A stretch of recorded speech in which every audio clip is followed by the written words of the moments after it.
Oke, baik. Assalamualaikum warahmatullahi wabarakatuh. Selamat sore teman-teman. Terima kasih bisa hadir untuk dalam rangka pada sore ini kami akan mengklarifikasi terkait dengan kegaduhan ya. Terkait dengan kegaduhan yang terjadi kemarin di salah satu televisi swasta, di mana kami, yaitu saya pribadi bersama tim hukum dan juga teman-teman artis di sini diundang ya untuk menghadiri dialog tentang persidangan Nikita Mirzani.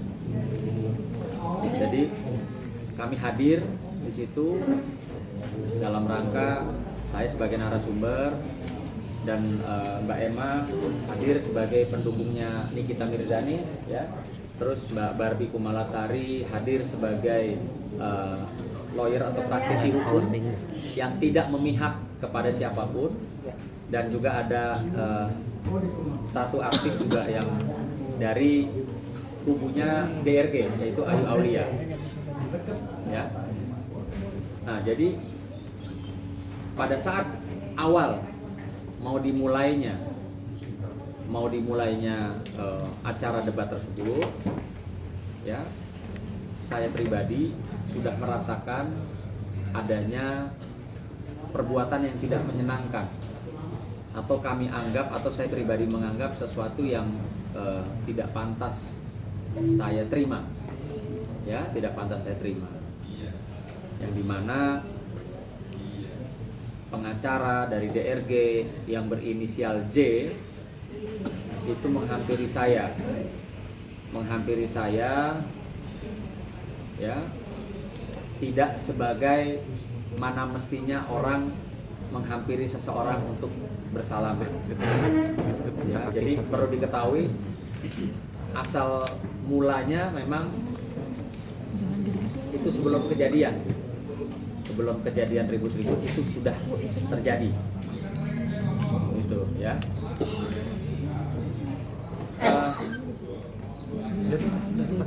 Apa yang perlu diketahui bahwa segala sesuatu itu kan ada sebab dan akibat. Nah, saya pribadi juga namanya diundang televisi debat mungkin sudah sering sekali, sudah banyak, dan tidak pernah ada keributan sebelumnya. Karena buat saya ketika kita duduk untuk berdebat ya, pastilah itu kita berdebat secara hukum, baik itu opini maupun pembelaan terhadap klien kita. Nah, namun demikian, apa yang saya pribadi alami kemarin sangat saya sayangkan, bahwa saya dapat pastikan tim kuasa hukumnya DRG itu memprovokasi atau memancing emosi saya semenjak awal.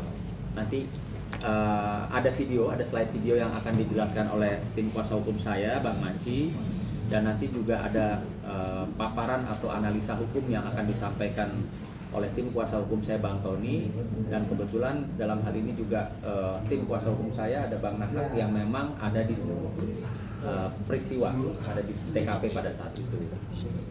Gitu. Jadi saya sangat menyayangkan insiden ini terjadi. Saya pribadi bersama kawan-kawan tentunya meminta maaf ya kepada pemirsa khususnya yang secara tidak sengaja jadi harus melihat adanya kericuhan di studio yang dimana tempat harusnya kita berdebat secara profesional. Apa yang saya alami adalah satu penyerangan yang saya ketahui mereka adalah tim kuasa hukumnya DRG. Nah, kenapa saya bisa sampai terlihat di gambar marah atau ngamuk? Yang perlu digarisbawahi, saya pada saat itu datang dalam keadaan sadar. Artinya tidak di bawah pengaruh apapun. Ya, saya juga menjaga kredibilitas saya sebagai seorang advokat yang profesional. Saya datang ke situ mau berdebat, bukan mau berkelahi. Kalau berkelahi saya rasa itu bukan ring, bukan tempat arenanya. Sehingga saya sangat menjaga hal itu dari awal. Dari awal saya diprovokasi oleh saudara Julianus, saya tidak menanggapi. ya. Tapi setelah selesai acara debat tersebut, ketika saya mendatangi saudara Julianus itu, saya hanya bertanya, ada masalah apa sama gua? 2 kali saya bertanya, ada masalah apa sama gua?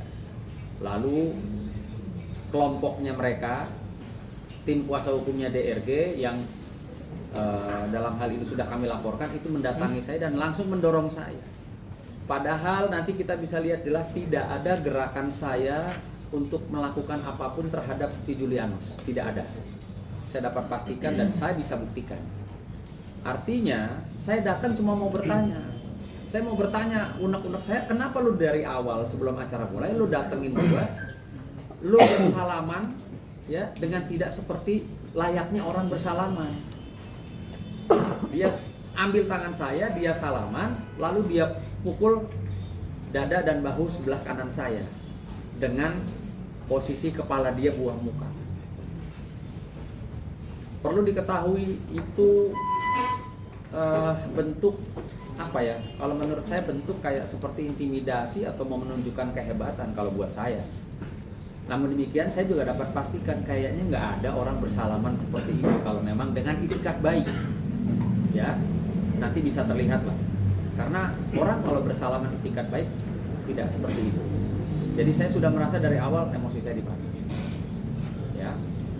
Nah, adapun akhirnya saya mendatangi dia untuk menanyakan ada masalah apa lo sama gue. 2 kali saya tanyakan, tiba-tiba rekannya dia, si terlapor mendorong saya. Jelas nanti tergambar, saya terdorong. Nah, lalu begitu saya mau maju, mau menanyakan kamu kenapa dorong saya, ada nanti terdengar.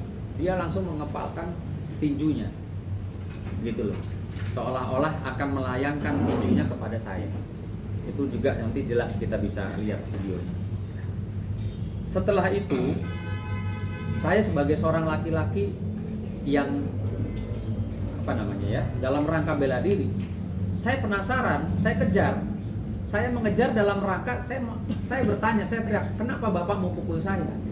Kenapa Anda mau pukul saya? Pada saat saya melakukan upaya itu, ya terjadilah kerumunan yang saya tidak tahu, saya tidak kenal orang karena saya hanya fokus sama orang yang tadi mendorong saya dan mau pukul saya. Saya fokus sama bapak itu. Bapak kenapa mau pukul saya? Kenapa Anda mau pukul saya? Kenapa Anda dorong saya? Kericuan terjadi, ya tiba-tiba masuk tanpa saya lihat dari depan ya. Artinya saya menganggap ini satu pukulan yang dicuri atau colongan bahasa gaulnya. Saya dicolong, ya di sebelah pipi kiri saya. Ketika saya sadar saya dipukul, kalau saya lihat orangnya tangannya baru narik, disitulah saya tambah marah gitu loh ya. Saya rasa wajar lah, manusiawi kalau pada saat itu saya marah. Saya marah didorong mau dipukul, nggak lama saya malah kena pukul. Jadi saya rasa mau siapapun, mau Pak Polisi, mau preman, mau siapapun orang baik sekalipun namanya dipukul, diserang, marah wajar. Nah itulah yang tergambar amarah saya pada saat itu. Saya akuin, saya memang marah. Saya tidak senang diperlakukan kayak gitu. Maka bentuk saya juga lagi-lagi karena saya sangat sadar ada CCTV, ada kamera, video. Tidak mungkin saya melakukan balasan. Balasan dalam arti kata membela diri dengan balas memukul. Bahkan saya jelas terdengar saya bilang, "Lo kalau mau ribut sama gue di luar, bukan di sini. Ini bukan ring tinju," saya gitu. Ya. Lalu orang tersebut diamankan oleh pihak security gedung. Dan juga ada orang-orang TV One, ada hostnya juga diamankan, gitu. Dan pada saat diamankan, dia menyatakan memang maaf saya tidak sengaja. Nanti tergambar juga di video. Setelah dia pukul saya, dia mengucap maaf saya tidak sengaja. Itu pernyataan dia. Maka apa yang dia sampaikan bersesuaian dengan surat pernyataan yang dia dengan keadaan sadar dan tanpa tekanan dia buat surat pernyataannya. Nanti Bang Ahad bisa kasih lihat. Dia buat pernyataan, ya, tanpa tekanan dan dalam keadaan sadar, dan dia adalah seorang advokat. Dia mengakui bahwa tidak sengaja menyentuh badan saya dan mengena wajah saya. Nah, ada hal yang akhirnya setelah saya cermati, ada hal yang menjadikan saya tanda tanya. Pada saat proses si pelaku diamankan, ada beberapa orang laki-laki yang akhirnya saya tahu, oh ini Dokter Andreas, ya nanti juga tergambar. Jadi Dokter Andreas ini pada saat si pelaku diamankan, dia berbisik sama si pelaku. Entah dia bisikin apa, nggak lama si pelaku mengeluarkan HP, memberikan HP-nya kepada si Dokter Andreas. Untungnya rekaman itu sangat jelas. Nanti kita tayangkan. Dan setelah Dokter Andreas menerima ya HP tersebut, dia segera meninggalkan TKP, tempat kejadian perkara. Nah, nanti mungkin analisa hukumnya bisa disampaikan sama Bang Tom. Mungkin sekarang teman-teman bisa lihat dulu slide videonya ya.